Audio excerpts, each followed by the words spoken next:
नमस्कार, the daily show में आपका स्वागत है। मैं हूं मुकेश कुमार। दोस्तों, सर्जिकल स्ट्राइक को लेकर एक बार फिर से विवाद छिड़ गया है। विवाद की शुरुआत शशि थरूर के बयान से हुई। थरूर ने दावा किया था कि पहली बार मोदी सरकार ने ही 2016 में सर्जिकल स्ट्राइक की थी। जवाब में कांग्रेस ने दावा किया है कि 2008 से 2014 के बीच में यूपीए सरकार ने 6 सर्जिकल स्ट्राइक किए थे, मगर उन्हें प्रचारित नहीं किया था। दरअसल बीजेपी और मोदी सरकार ये दावा करते रहे हैं कि पहली बार उन्हीं ने सर्जिकल स्ट्राइक की थी। वो इसका राजनीतिक इस्तेमाल भी करते रहे हैं, मगर अब सेना के पूर्व अधिकारियों द्वारा लगातार उनके दावों की धज्जियां उड़ाई जा रही हैं। बताया जा रहा है कि अतीत में ऐसी दर्जनों सर्जिकल स्ट्राइक हुई होंगी। ये और बात है कि उन पर शोर नहीं मचाया गया। रिटायर्ड मेजर जनरल AJB जैनी का दावा है कि उन्होंने खुद 1971 में सर्जिकल स्ट्राइक में हिस्सा लिया था। जनरल जैनी हमारे साथ हैं, तो आइए उनसे इस बारे में बात करते हैं। जनरल जैनी, आपका कार्यक्रम में स्वागत है। थैंक यू डॉक्टर साहब। मुझे खुशी है कि आपके चैनल में मैं पहली बार कंट्रीब्यूशन देने के लिए आ रहा हूं आज। और एक बात जरूर कहूंगा कि 40 साल वर्दी में नौकरी करने के बाद और 4 साल की ट्रेनिंग, 44 साल यूनिफॉर्म में रहने के बाद, 2 लड़ाइयां 65 की और 71 की देखने के बाद, और पूरे सर्विस में 40 साल की सर्विस में आधे से ज्यादा आतंकवाद से डील करने के बाद, हर जगह JNK, Jammu and Kashmir, north east, Nagaland, Manipur, Mizoram, Sri Lanka, एक कड़वा सच बोलने की थोड़ी सी आदत पड़ गई है। तो आज जो आप सवाल पूछोगे, हो सकता है कि उसमें जो थोड़ा है कड़वा सच होगा। मुझे उम्मीद है कि वो मंजूर होगा आपके और आपके दर्शकों को। बिल्कुल बिल्कुल, हम चाहते हैं कि आप पूरा सच बोलें और कड़वा सच बोलें। देश को पता चलना चाहिए कि असलियत क्या है। तो असलियत बताइए। सर्जिकल स्ट्राइक पर इतना शोर मचा हुआ है, इतना विवाद हो रहा है, दावे किए जा रहे हैं कि 2016 की जो सर्जिकल स्ट्राइक थी वो पहली थी और इसी सरकार ने की थी। इसके पहले कोई सर्जिकल स्ट्राइक किसी सरकार ने नहीं की। किसी के पास इतनी हिम्मत नहीं थी कि वो सीमा के पार जाकर कोई कार्रवाई करती। क्या सच है? देखिए, ये सर्जिकल स्ट्राइक का मामला डॉक्टर साहब मेरे दिल के बहुत करीब है। और अगर कि आप उन दिनों के वीडियोस कुछ कि ये सर्जिकल स्ट्राइक का वर्ड जो है ये गलत इस्तेमाल किया जा रहा है। ऐसा नहीं है कि पहले सर्जिकल स्ट्राइक नहीं हुई है, डेफिनेटली हुई है। मैंने खुद करी है और मैं आपको बताऊंगा उसके बारे में बाद में।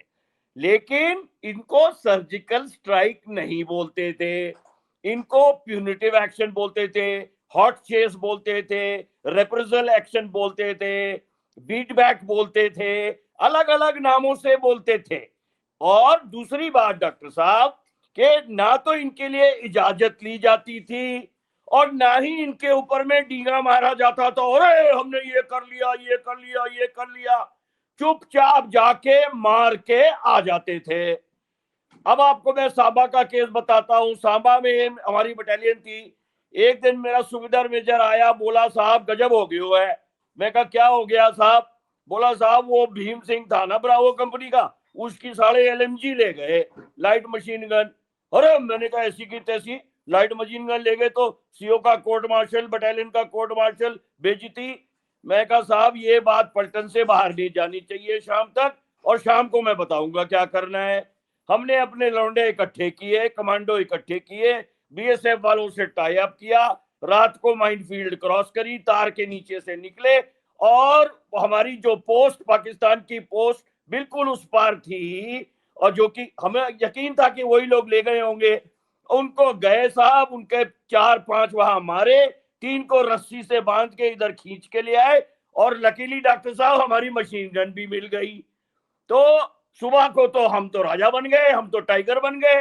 पूरे कमांड में बात फैल गई, अरे साहब जैनी साहब की पलटन ने तो कमाल कर दिया।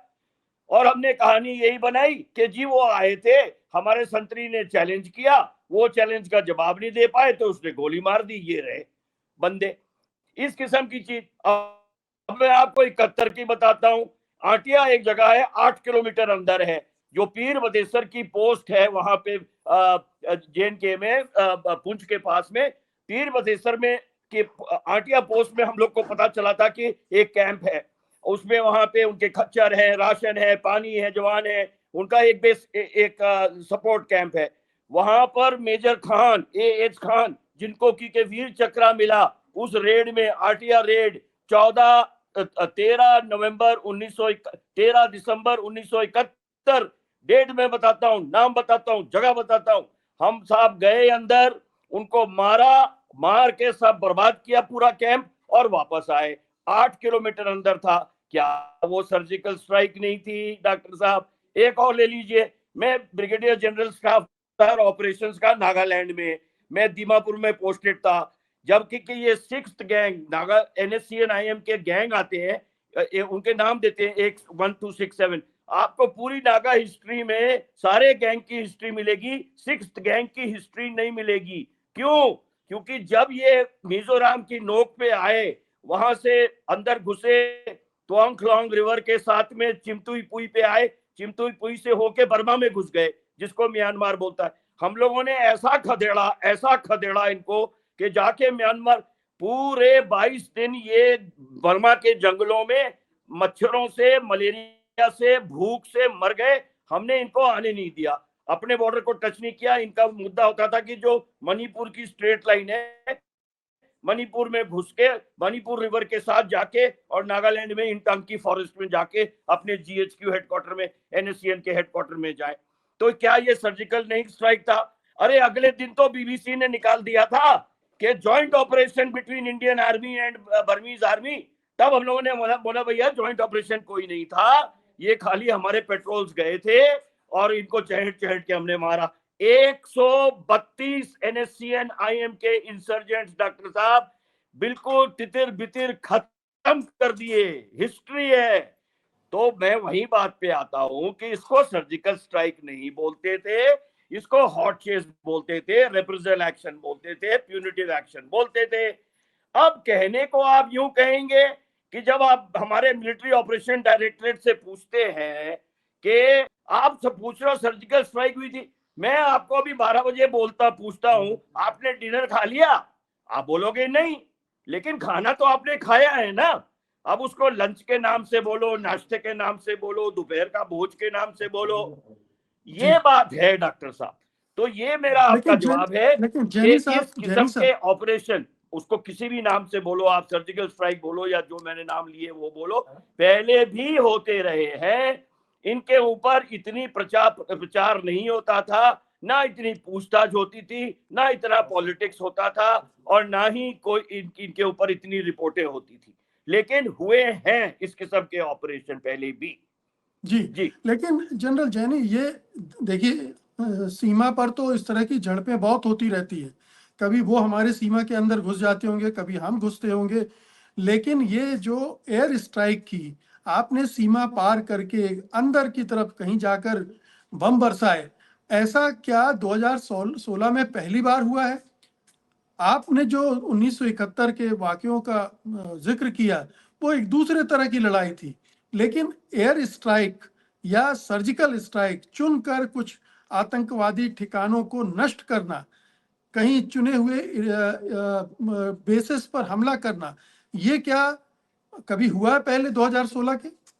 आप बिल्कुल सही कह रहे हैं, इस किस्म का ऑपरेशन नहीं हुआ था, और मैं सलाम करता हूं ऑपरेशन करने वालों को और सरकार को। और कि ऐसा, क्योंकि आप देखेंगे कि सर्जिकल स्ट्राइक जिसको हम बोल रहे थे, सर्जिकल स्ट्राइक, जो कि वो तो 8, 10, 15, 12 किलोमीटर में हुआ था, लेकिन जो पुलवामा के बाद हुआ था डॉक्टर साहब, बालाकोट तो बहुत अंदर डीप था, और वो POK में भी नहीं था। बालाकोट तो पाकिस्तान के अंदर है, वहां जाके मारा हम लोगों ने। तो इसका फर्क यही था कि एक तो हम डीप गए, एक हम हवाई जहाज से गए, और दूसरी बात की इसके ऊपर गवर्नमेंट की मोहर थी।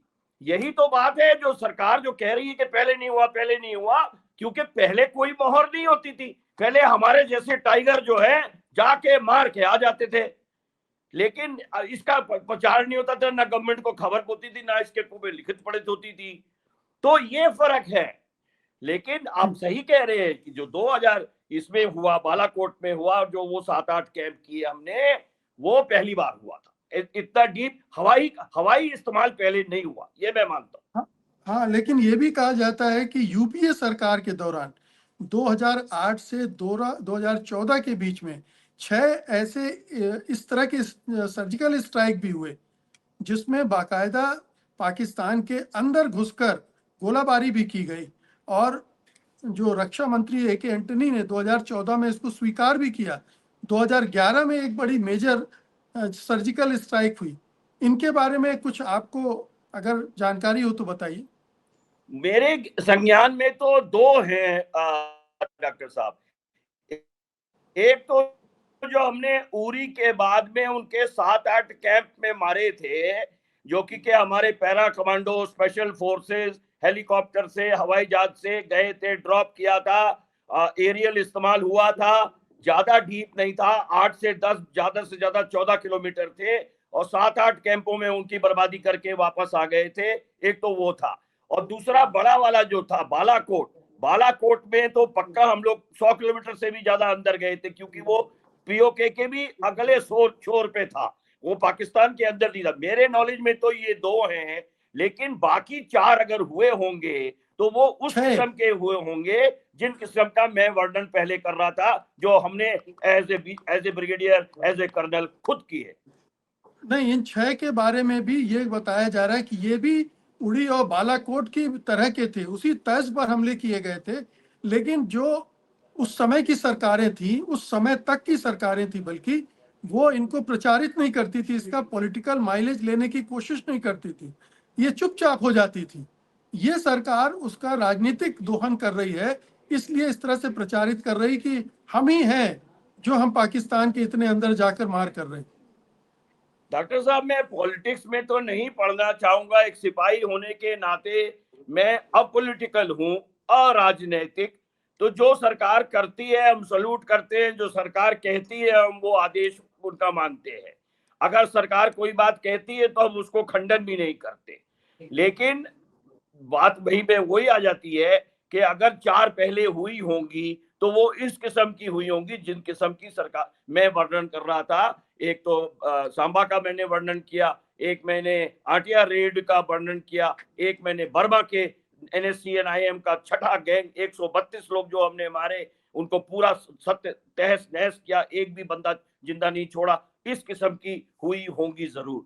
लेकिन यहाँ इतना कहने के बाद मैं इतना जरूर कहूंगा डॉक्टर साहब, और ये आपके दर्शकों के लिए बात बहुत जरूरी है, कि जब इस किस्म की कार्रवाई फौज करती है, जब इस किस्म के नेशनल क्राइसिस में फौज काम करती है, तो उसके ऊपर हमारे देश में टिप्पणी नहीं होनी चाहिए, इसमें पॉलिटिक्स नहीं होनी चाहिए।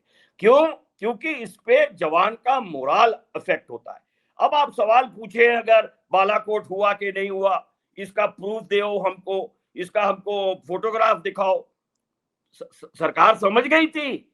अब के जब उन्होंने जो 8 कैंप ठोके और जो उनके 9 एयरबेस ठोके, पूरे फोटो, पूरे वीडियो लेके आए, ताकि कि कोई उसमें शक और शुबा न रहे। क्योंकि कि आप देखो हर चीज खरीद सकते हैं डॉक्टर साहब, हथियार, राफेल, S-400, आप जवान का मोरल नहीं खरीद सकते, कहीं भी नहीं मिलेगा, किसी भी कीमत पे, कहीं भी दुनिया में।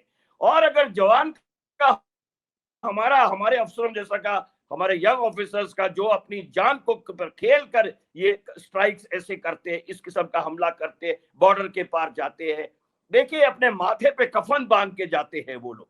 जब हेलीकॉप्टर से बंदा उतरता है, उसको मालूम है कि 80% चांस है कि मैं वापस नहीं जाऊंगा, लेकिन फिर भी वो उतरता है। क्यों उतरता है साहब? वो इसलिए नहीं उतरता कि सामने दुश्मन है, वो इसलिए नहीं दुश्मन के पास जाता कि सामने दुश्मन है, वो इसलिए जाता है कि मेरा देश मेरे पीछे खड़ा है, मेरा देश मेरी इंतजार कर रहा है वापसी की। तो अब अगर हम उसके ऊपर टिप्पणी करें और सवाल करें तो ये उसके मोरल पे इफेक्ट होता है। और एक बार अगर जवान का मोरल हिट हो गया ना डॉक्टर साहब, तब देश का सत्यानाश है। आप ये last instrument of national policy है आपका, ये last instrument of your diplomacy and national national power है आर्मी। बिल्कुल, ये समझना मैं ये समझना चाहता हूं कि जैसे आप फौजी हैं, आपने कोई ऑपरेशन को अंजाम दिया, बतौर सैनिक आपने एक बहुत ही वीरता का काम किया, लेकिन आपके पराक्रम को कोई राजनीति में उसका दोहन करने की कोशिश करे, उसका फायदा उठाने की कोशिश करे, तो एक सैनिक के तौर पर इसे कैसे महसूस करेंगे आप? इसको भी मैं थोड़ा सा अपने नजरिए से देखना चाहूंगा डॉक्टर साहब। कड़वा सच मेरे बोलिएगा। काम के ऊपर कोई फायदा उठाना चाहते हैं, बड़े शौक से उठाओ, बड़े शौक से उठाओ, अच्छी बात है, आपका फायदा हो रहा है, ठीक है, 1 से 2 भले, मेरा तो फायदा हुआ ही था, मैंने तो दुश्मन को मार के आ ही गया, मैंने तो अपना दिल और अपना चैन और अपने जवानों का हौसला अफजाई करी थी, मैं तो शेर बनी गया। आप फायदा उठाना चाहते हो, बड़े शौक से उठाओ, लेकिन दूसरी बात, इसका जो कोरोलरी है, मेरे ऊपर उंगली मत उठाओ, मेरे ऊपर शक मत करो कि क्या हमने किया था या नहीं किया था, ये कैसे किया था, हम नहीं मानते, पाकिस्तान नहीं मानता। अरे पाकिस्तान की तो स्ट्रेटेजी है, स्ट्रेटेजी ऑफ डिनायल। नहीं हुआ, नहीं हुआ, अब वो तो सिंदूर को भी बोल रहा है नहीं हुआ। अरे तेरी न्यूक्लियर फैसिलिटी तक लीक कर गई, कमानी हिल्स तक ठोक दिया, वहां पे तुमने बोरोन गैस तक मंगा ली इजिप्ट से, ताकि उसका जो न्यूक्लियर रेडिएशन है उसको कम कर सको, लेकिन अभी भी उनके शरीफ घूम रहे हैं दुनिया भर में कि नहीं हुआ जी, नहीं हुआ। और दूसरा तो क्या, उनके जो मुल्ला मुनीर जो उनके चीफ थे, उनको फील्ड मार्शल बना दिया। अरे साहब देखिए, बदतमीजी की हद, दुनिया के आंखों में धूल झोंकने की हद। एक जो फील्ड मार्शल हमने बनाया था 1971 की लड़ाई, आपको याद होगा डॉक्टर साहब, किस तरीके से पाकिस्तान को काट के 2 टुकड़े करके नया बांग्लादेश खड़ा किया था। तब जाके सैम मानिकशॉ को, एसएफजे मानिकशॉ साहब को, जो उस वक्त में के चीफ थे, उनको फील्ड मार्शल बनाया था। मुल्ला मुनीर तो खुद ही बन गए, क्योंकि वो तो दिखाना चाहते हैं दुनिया में कि अब हमने बड़ी जीत करी। और उनके यहाँ प्रमोशन कोई सरकार थोड़ी करती है, या आर्मी हेडक्वार्टर के सीनियर थोड़ी करते, वो तो अपने प्रमोशन खुद करते हैं। तो खुद बने मुंह मियां मिट्ठू बन के चीफ फील्ड मार्शल बन जाओ। आज भी वो डिनाई कर रहे हैं कि ये तो हुआ ही नहीं, सिंदूर तो हुआ ही नहीं। आज भी वो बोल रहे हैं कि जी पहलगाम तो इन्होंने खुद किया था।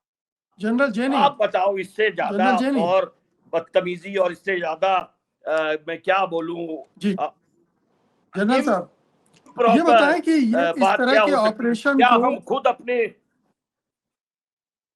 इस तरह के ऑपरेशन को सीक्रेट रखना कितना जरूरी होता है या नहीं होता है? कभी होता है और कभी नहीं भी होता है। पहले होता था, अब जियोपॉलिटिकल सिचुएशन इस तरह की चेंज हो गई है डॉक्टर साहब कि हम पाकिस्तान से तंग आ चुके हैं। वो स्ट्रेटेजिक रिस्ट्रेंट जिसकी मैं बात कर रहा था आपसे, स्ट्रेटेजिक संयम, अब वो स्ट्रेटेजिक संयम नहीं है, अब है स्ट्रेटेजिक मैसेजिंग। स्ट्रेटेजिक मैसेज, एक स्ट्रेटेजिक मैसेज को क्या बोलेंगे हिंदी में, एक संदेश, सुझाव, खबर, एक चेतावनी कि देखो ये बड़ी दुर्घटना कार्रवाइयां, ये टेररिज्म रोक लो, बंद करो इसको, और अगले बार अगर करोगे तो ऐसे ही मार मारेंगे और इससे ज्यादा मार मारेंगे। We will give you a bloody nose message. Pakistan has got this message. तो मैं ये कहूंगा कि अब वो बात और है कि वो मैसेजिंग होने के बाद भी सबक ना सीखें। और जहां तक मेरी रीडिंग है, मैं एक स्ट्रेटेजिक वॉचर हूं, मैं एक नेशनल सिक्योरिटी का कमेंटेटर हूं, मैं नेशनल डिफेंस कॉलेज में स्ट्रेटेजी सिखाया करता था आईपीएस, आईएएस, आईएफएस ऑफिसर्स को, ब्रिगेडियर लेवल ऑफिसर्स को। तो मैं समझता हूं साहब, डॉक्टर साहब, मैंने स्ट्रेटेजी को, नेशनल सिक्योरिटी को हर एक एंगल से देखा है। ये सब होने के बाद भी, even after all that has happened in Sindoor, Pakistan will not learn any lesson. क्यों? क्योंकि पाकिस्तान का वजूद, उनका एग्जिस्टेंस, उनका दारोमदार, उनकी जो सब सारा ताम झामी टेररिज्म के ऊपर है। आज भी उनके चीफ ऑफ आर्मी स्टाफ जो है मुल्ला मुनीर, वो 2 नेशन थ्योरी की बात कर रहे हैं। अरे उल्लू के पट्टे, जब तुम्हारी टू नेशन थ्योरी में मानता हूं, जब तुम बने थे 1947 में तो टू नेशन थ्योरी पे बने थे कि भाई हमारे मुसलमानों की इज्जत भारत में नहीं होगी, इसलिए हमें हमारा पाकिस्तान दे दो। दे दिया, आपको दे दिया। लेकिन वो टू नेशन थ्योरी तो टूट के टुकड़े टुकड़े हो गई 1971 में, जब आपके खुद के मुसलमान, भले ही वो बंगाली मुसलमान हो, लेकिन मुसलमान टूट के अलग हो गए और अगला बांग्लादेश में। Where is the two nation theory? But that bloody Mullah Munir is still talking about two nation theory. Very amazingly. And और जो एक बात बहुत अहम है डॉक्टर साहब ये जानना, पाकिस्तान में centre of power, centre of gravity, जो उनका मेन स्तंभ है शक्ति का, पावर का, कंट्रोल का, गवर्नेंस का, वो है पाकिस्तान का डीप स्टेट। डीप स्टेट से मेरा मतलब है उनकी आर्मी, उनके जिहादी संगठन, लश्कर तौयबा, जैशे मोहम्मद, हिजबुल मुजाहिदीन वगैरह वगैरह वगैरह, ये नाम बदली करते रहते हैं। अब कुछ नाम सुन रहे हैं, रेवोल्यूशनरी फ्रंट कर दिया, क्योंकि प्रोबैन हो जाते हैं ये यूएन मिशन में, यूनाइटेड काउंसिल में बैन हो जाते हैं, यूएनओ में बैन हो जाते हैं। तो मैं मेजर जनरल जैनी से करके मैं जॉनी बन जाता हूँ या कुछ और बन जाता हूँ। बंदा तो वही है, काम भी वही है, उनकी नीयत भी वही है, उनके मुद्दे भी वही है। तो जो ये डीप स्टेट है, आईएसआई, आर्मी और ये संगठन, ये उनका सेंटर ऑफ पावर है, सेंटर ऑफ कंट्रोल है, सेंटर ऑफ ग्रेविटी है। इसको सिंदूर से कोई ठेस नहीं पहुंची, इसको बालाकोट से कोई ठेस नहीं पहुंची, इसको सर्जिकल स्ट्राइक से कोई ठेस नहीं पहुंची। आप देखेंगे कि जब सिंदूर चल रहा था, अरे 1.4 बिलियन डॉलर्स तो एड आ गया उसको अमेरिका से। वही अमेरिका जिसको 9/11 में इन्होंने ही ठोका था, उनके ट्विन टावर को। वही अमेरिका जिसने कि उसामा बिन लादेन को इनके रावलपिंडी में इनके हेडक्वार्टर के, आर्मी हेडक्वार्टर के पास में जाके मारा था। बिल्कुल, उसको वर्ल्ड बैंक से एड दिला दिया। जी जनरल साहब, आपको लगता है कि ये जो 6 और एयर स्ट्राइक या सर्जिकल स्ट्राइक की बात की जा रही है, इसको और पब्लिक किया जाना चाहिए और इसके बारे में जानकारी लोगों को आए, लोगों को पता चले कि अगर पहले सर्जिकल स्ट्राइक हुए हैं तो किस तरह के हुए हैं, किस पैमाने के हुए हैं, ये पब्लिक में आना चाहिए, ताकि ये जो क्लेम किया जाता है कि हम ही सबसे पहले थे, हम ही ने ये हिम्मत दिखाई, इसको भी थोड़ा लोग ठीक ढंग से देख सकें। एक मायने में आप सही हैं डॉक्टर साहब, मैं आपकी बात मानता हूं, लेकिन इसका दूसरा विचार ये हो सकता है, देखिए हर चीज भी पब्लिक को जानना जरूरी नहीं है। मैं मानता हूं कि आजकल की जो जनता है वो अवेयर है, टीवी कॉन्शियस है, आपके जैसे अच्छे चैनल उनको दिखाते हैं, उनको इंफॉर्मेटिव करते हैं, उनको वेल इन्फॉर्म्ड करते हैं। लेकिन नेशनल सीक्रेट्स कुछ एक ऐसी चीजें होती हैं, नेशनल सिक्योरिटी एक ऐसी चीज है कि जरूरी नहीं है कि हर एक चीज हर एक को बताई जाए। ये कहने के बाद में मैं ये जरूर कहूंगा कि अगर 1914 से पहले के हुए हैं, अगर आप उनको पब्लिक कर भी देते हो तो कौन क्या आपकी टोपी उखाड़ लेगा है। आज का तो इतिहास निकल गया। आज में मान लीजिए पुरानी सरकार कहती भी है कि जी 2008 में ये सर्जिकल स्ट्राइक किया था, लेकिन हमने उस समय मुनासिब नहीं समझा इसके ऊपर चर्चा करना या इसका पॉलिटिकल माइलेज उठाना या इसको पब्लिक डोमेन में लाना। तो क्या बिगड़ जाएगा उनका? अरे कर दो, अगर ऐसा किया है तो कर दो, मैं तो अप्रिशिएट करूंगा। क्या ठीक है, टाइम टू कम। आप देखिए कुछ एक चीजें रिलीव नहीं होती। 1962 की लड़ाई हुई थी डॉक्टर साहब, जिसमें हम लोगों ने, साफ बात कहूं कड़वा सच, मात खाई थी चाइना से। क्यों? क्योंकि हम हिंदी चीनी भाई भाई के उसके ऊपर में लोगों पे जिंदा थे, हिंदी चीनी भाई भाई, हिंदी चीनी भाई भाई। उस समय नेहरू और कृष्णा मेनन ये नहीं सोच पाए। मैं उस समय एकेडमी में था डॉक्टर साहब, नेशनल डिफेंस एकेडमी में। 1961 में चाउ एन लाई आके हमारे साथ भोजन करके जा चुके। There was a guest honour dinner for him. और अक्टूबर में जो है उन्होंने हमला कर दिया हमारे देश के ऊपर। किस तरीके से लाल किले से हमारे ट्रूप्स भागे हैं, किस तरीके से मोबिलाइज हुए हैं। जो एक छोटी छोटी हमारी आईटीबीपी की और बॉर्डर की पोस्टें थी, उनके ऊपर में हजारों चाइनीज आकर कितने हजारों आदमी मरे। हमारे पास जूते नहीं थे, बुलेट प्रूफ जैकेट तो होती ही नहीं थी उन दिनों में। हम तो यंग ऑफिसर थे, बिल्कुल एकदम सेकंड लेफ्टिनेंट थे। और हमने देखा है वो जगह है। मैंने खिंजमाने में, नामकाचू में सर्विस की है और मैं वहां जा चुका हूँ। वहां पे हमने एक मेमोरियल बनाया है, क्योंकि मेरी खुद की एक बटालियन 4 ग्रेनेडियर्स वहां पे लड़ी थी 3 ब्रिजेस पे। राव को लेफ्टिनेंट राव को महावीर चक्र मिला था। तो उस समय हमें विश्वास नहीं था कि चाइना हमारे ऊपर ये ऐसा दोगलापन करेगा, लेकिन ठीक है, हमने दलाई लामा को आश्रय दिया, हमने तिब्बत को रिकॉग्नाइज नहीं किया था। 1955 की कहानी, इतिहास आपको मालूम है। तो उन्होंने 1961 में 62 में अटैक कर दिया हमारे ऊपर, ठीक है। तो लेकिन अब आज का दिन वो नहीं है। आज का भारत 1962 का भारत नहीं है। जो पोस्टें 7-7, 6-6, 5-5 आदमियों की होती थी, आज मैं आपको बताता हूं डॉक्टर साहब, और ये कोई नेशनल सीक्रेट नहीं है, वहां पूरी बटालियन की बटालियन मुस्तंद हथियार बंद बैठी हुई है।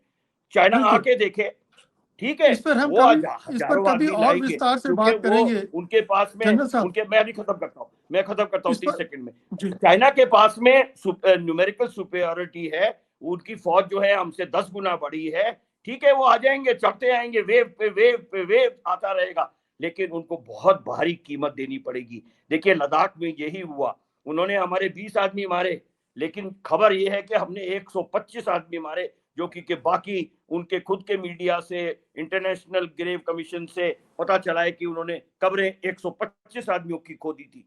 तो कुछ एक चीजें हैं, समय की पाबंदी होती है। जनरल साहब, अभी जी। जो सारी डिबेट चल रही ना, वो ये नहीं है कि हम इसमें सक्षम है कि नहीं, हम सर्जिकल स्ट्राइक कर सकते हैं कि नहीं, हमारी सेना में वो पराक्रम, वो सलाहियत है या नहीं। ये तो निर्विवाद है कि हमारी सेना बिल्कुल जबरदस्त है। लेकिन सवाल ये है कि क्या इस तरह की सैनिक गतिविधियों को राजनीतिक रूप देना चाहिए कि नहीं, कि इसे सुरक्षा तक सीमित रखा जाना चाहिए।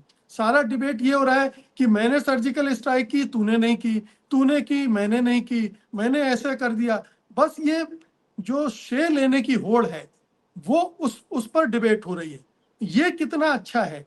क्या ये सेना के लिए इस तरह की डिबेट अच्छी मानी जा सकती है?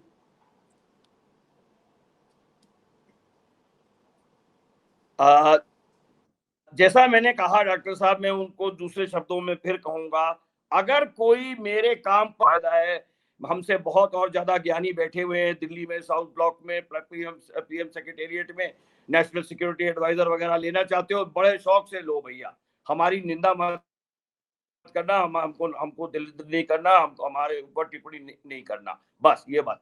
अब पहले अगर हुआ होगा, जैसे कि हुआ था, मैं तो खुद कड़वा सच बोल रहा हूं, 3 सर्जिकल स्ट्राइक तो मैंने खुद करी है। अब सर्जिकल स्ट्राइक हम नहीं बोलते थे, अब इतिहास निकल चुका।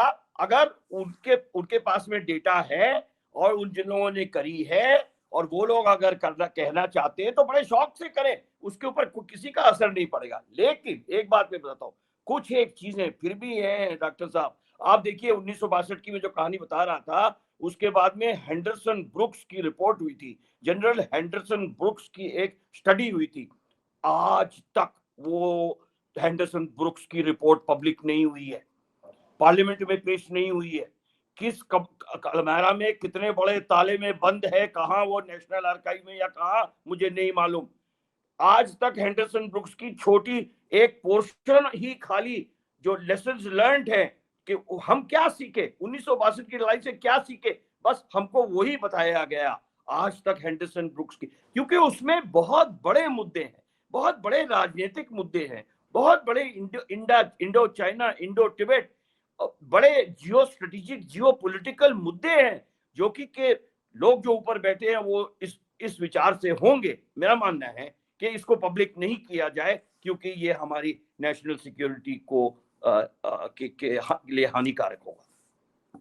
जी जनरल साहब, आखिरी सवाल है मेरा, क्या कोई सेना के पराक्रमों को लेकर कोई वोट मांगता है, चुनावी मुद्दा उसको बनाता है, तो क्या इसे भी आप जस्टिफाई करेंगे? आप कहेंगे ठीक है, फायदा उठा लो? आपने मेरे शब्द मेरे मुंह में डाल दिए कि फायदा उठा लो, तो जाओ उठाओ, बड़े बड़े शौक से फायदा उठाओ। लेकिन यस, फायदा का मेरा मतलब है कि देश के हित में अगर कोई आप फायदा उठाना चाहते हो, आप बताना चाहते हो पाकिस्तान को, देखो हमने सर्जिकल स्ट्राइक किया, साले नहीं, ये तो सत्ता के लिए फायदा उठाना है, बट ये तो वोट के लिए फायदा पोलिटिसाइजेशन उठाना नहीं है। होना चाहिए डॉक्टर साहब, जी, पोलिटिसाइजेशन नहीं होना चाहिए। We are a world's largest apolitical army, we are a अराजनीतिक फौज हैं हम, हमारे ऊपर राजनीति नहीं होनी चाहिए, आर्मी के नाम पर राजनीति नहीं होनी चाहिए। आपने जो काम किया बड़े शौक से श्रेय दो, चिल्लाओ जितना कहना है आपको, जितनी रैली करो बड़े शौक से, बट आर्मी को पॉलिटिक्स में बिल्कुल नहीं खींचना चाहिए, आर्मी को पॉलिटिसाइजेशन नहीं करना चाहिए। लेकिन जब आप बात जो कह रहे हैं एक मायने में मतलब भी रखती है कि अगर आप यूज करोगे उसको कि जी हमने ये किया, हमने वो किया, तो आर्मी तो आई गई, तो इससे हमारे मोराल पे इफेक्ट होता है। हमारा जवान सोचता है हम किसके लिए लड़ रहे हैं, जवान सवाल पूछते हैं साहब हम किस देश के लिए लड़ रहे हैं, वही देश जो कि हमको खुलेआम में बेइज्जती करता है, वही जो कि हमारे ऑफिसर की वाइफ को भुवनेश्वर में पुलिस स्टेशन में बदसलूकी करता है, वही जो कि जयपुर में हमारे एक मेजर साहब को मारा उसको ही करता है, वही लोग जो कि पटियाला में हमारे कर्नल साहब को मारा ढाबे पे, कर्नल सोफिया के बारे में जो लोग बात करते हैं। जी हाँ, सोफिया के बारे में। और ये नेता हैं, नेता लोग हैं डॉक्टर साहब, मैं चूकूंगा नहीं बोलने के। एक नेता ने, वो आप याद करें कोविड से पहले की बात है, बोलता अरे मर गए तो मर गए, उनको तनख्वाह मिलती है। एक ने और ने बोला था अरे फौज में तो आते हैं रम और मीट के लिए, नॉन वेजिटेरियन और मीट के लिए आते हैं। अरे भैया अगर ऐसा है तो अपने बेटों को भेज दो, अपने भाइयों को भेज दो, वो तो तुम भेजते नहीं हो। फिर तो तुम अनाउंस करते हो हमारे जैसे शेर, हमारे जैसे माई के लाल आते हैं फौज में फिर, और एक नहीं 12 लाख शेर के माई के लाल हैं, ठीक है ना। लेकिन इसका तो पॉलिटिसाइजेशन नहीं होना चाहिए फौज का। We are a very apolitical army, हम पॉलिटिक्स में पढ़ना नहीं चाहते और हम उसमें अपने आप को घिसटवाना भी नहीं चाहते।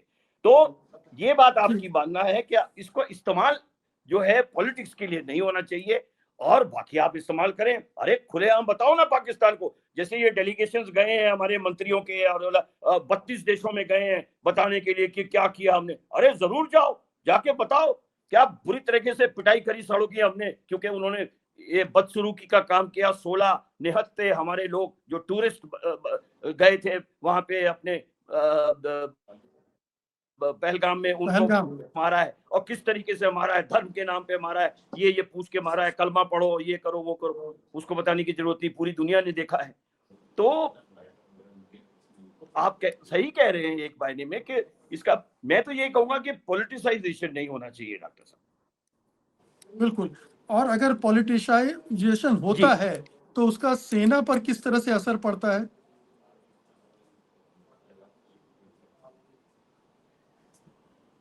बुरा तो हमें लगेगा, क्योंकि जब हम अपोलिटिकल हैं और आप मेरे को पॉलिटिक्स में खींचोगे और पॉलिटिसाइजेशन करोगे तो मुझको लगेगा जरूर कि ये चीज ऐसी है जो कि होनी नहीं चाहिए।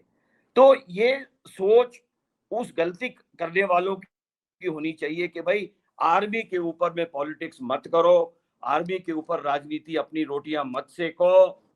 ये सिपाही आपके बहुत बहादुर, बलवान और अटूट सिपाही हैं डॉक्टर साहब, मैं बताना चाहता हूँ। आप देखिए किस तरीके से उनके हमने कैंप्स, 8 कैंप्स ठोके, किस तरीके से उनके 9 एयर बेस ठोके, हमारी एक भी कैजुअलिटी नहीं हुई है। एक भी आदमी का, जो हमारी लीडरशिप है, आर्मी की लीडरशिप है, जो हमारे जवान हैं, जो ट्रेंड है, इतने सक्षम है, इतने मजबूत हैं, उनके ऊपर में अगर आप अपनी रोटियां सेकोगे उनके मोराल पर असर पड़ेगा। लेकिन ये भी मैं बताना चाहता हूं आपको, ये छोटी मोटी टिप्पण टिकट पिकट से ना हमारा मोराल कोई इफेक्ट नहीं होता। हमारा मोराल फौलाद का मोराल है, अटूट मोराल है। बुरा जरूर लगता है कि हमारे नाम के ऊपर में पॉलिटिक्स हो रही है, बट इतना ही है, उससे ज्यादा और कोई असर नहीं पड़ेगा। बहुत बहुत शुक्रिया जनरल जैनी, हमसे बातचीत करने के लिए इस महत्वपूर्ण मुद्दे पर। धन्यवाद आपका। थैंक यू नमस्कार डॉक्टर साहब, थैंक